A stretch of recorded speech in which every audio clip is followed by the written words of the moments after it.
Pemirsa, minimnya rambu lalu lintas ngebuat angka kecelakaan lalu lintas di Ogan Ilir pada tahun 2022 liwat naik sebesar 23,31%. Dengan kondisi ini ngebuat Satuan Lalu Lintas Ogan Ilir bakal gencar sosialisasi kepada masyarakat untuk matuhi lalu lintas.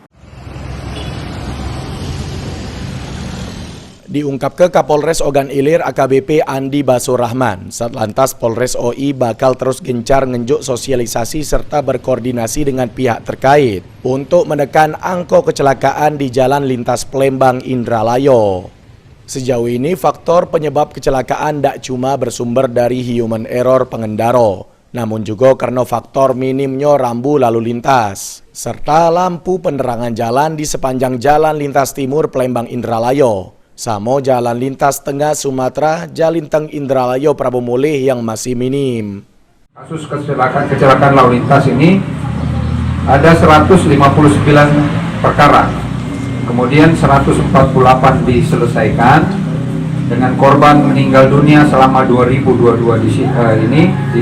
di wilayah Polres Ogan Ilir adalah 45 jiwa, dengan korban luka berat 78 jiwa.